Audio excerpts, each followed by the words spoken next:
Eu sempre fui um pouco vaidosa, admito. Passava horas em frente ao espelho. Não por insegurança, mas por uma espécie de fascínio com minha própria imagem.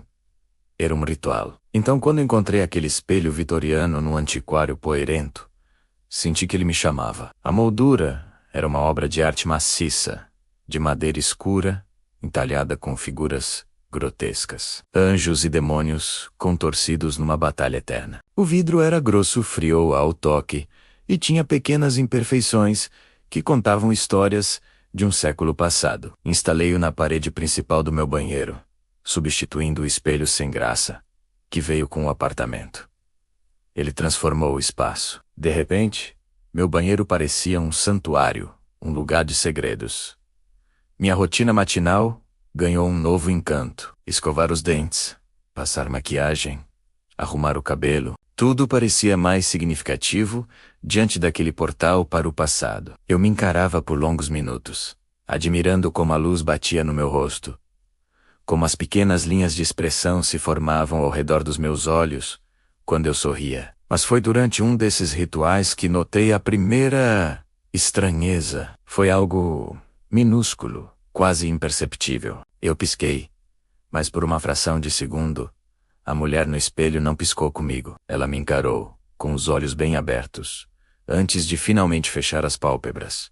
Um instante atrasada. Eu ri, nervosa. Atribuía ao cansaço, à iluminação do banheiro, a qualquer coisa. Mas nos dias seguintes, a sensação de estranheza só cresceu.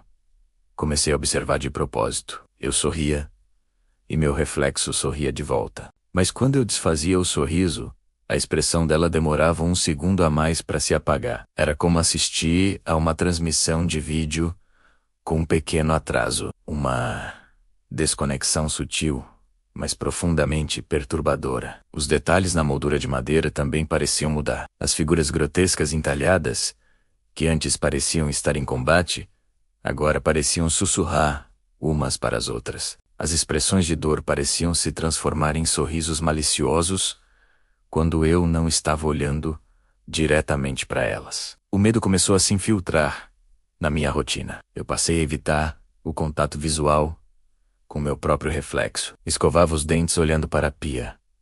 Aplicava maquiagem com movimentos rápidos e desajeitados, quase de olhos fechados. O banheiro, que antes era meu santuário, tornou-se um território inimigo. Eu sentia um peso no ar sempre que entrava lá.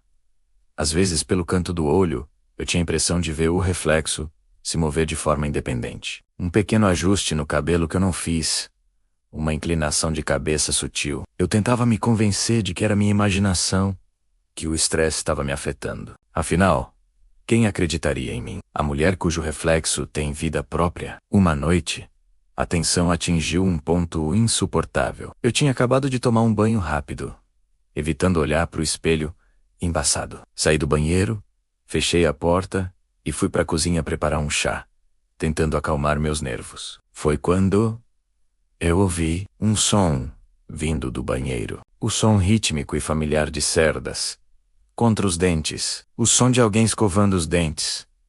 Meu coração parou. Eu morava sozinha. Não havia mais ninguém no apartamento. O som continuou. Metódico, insistente. Gelo correu pelas minhas veias. Cada fibra do meu corpo gritava para eu correr, para sair de casa, para não olhar para trás.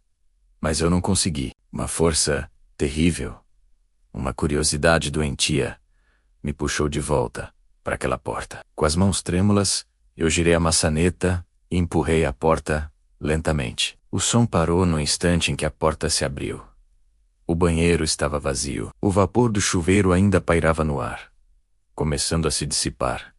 E lá estava ela, meu reflexo. Mas ela não estava me encarando. Ela estava de costas para mim, olhando fixamente para a parede de azulejos oposta ao espelho, onde não havia nada. O corpo dela era o meu. O cabelo era o meu.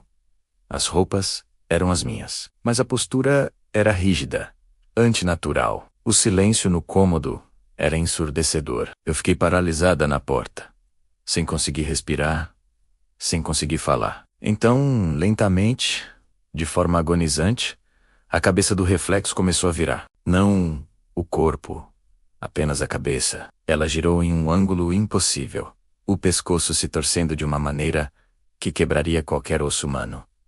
Os olhos dela encontraram os meus no vidro. Eram meus olhos, mas cheios de uma malícia antiga, de um conhecimento que eu não possuía. Um sorriso se espalhou pelo rosto dela, um sorriso que não era o meu. Então, ela levantou a mão, lentamente, e colocou um dedo sobre os próprios lábios, num gesto universal de silêncio. Xi. E foi nesse momento que eu ouvi outro som, um som que vinha de dentro do espelho. Um baque surdo, depois outro, como se algo, ou alguém, estivesse batendo no vidro pelo lado de dentro, tentando desesperadamente sair. O pânico finalmente me libertou. Eu gritei e saí correndo do banheiro, tropeçando nos meus próprios pés. Peguei o primeiro lençol que encontrei no armário. Voltei correndo e, sem olhar, joguei-o sobre o espelho, cobrindo aquela imagem infernal. Passei a noite encolhida no sofá da sala, tremendo, com todas as luzes acesas, ouvindo os sons normais da cidade lá fora, tentando me convencer de que tudo aquilo tinha sido um pesadelo. Eu não dormi um segundo sequer. Esperei o sol nascer, a luz da manhã, me dando uma falsa sensação de segurança. Com o coração ainda martelando no peito, criei coragem para voltar ao banheiro. A luz do sol entrava pela pequena janela, iluminando o cômodo. E o meu sangue gelou. O lençol que eu tinha jogado sobre o espelho na noite anterior não estava mais lá. Ele estava perfeitamente dobrado sobre a pia de mármore, como se uma governanta invisível o tivesse arrumado. Meu olhar se ergueu, relutante, para a superfície do espelho. O vapor do meu banho da noite anterior ainda não havia se dissipado completamente. E nele, escrito com o que parecia ser a ponta de um dedo, havia uma mensagem de 2 palavras. Uma pergunta que ecoa na minha mente até hoje. No vidro embaçado estava escrito: troca de turno? Obrigado por assistir. Se você gostou dessa história, não se esqueça de deixar seu like, se inscrever no canal e ativar o sininho para não perder os próximos vídeos. Até a próxima.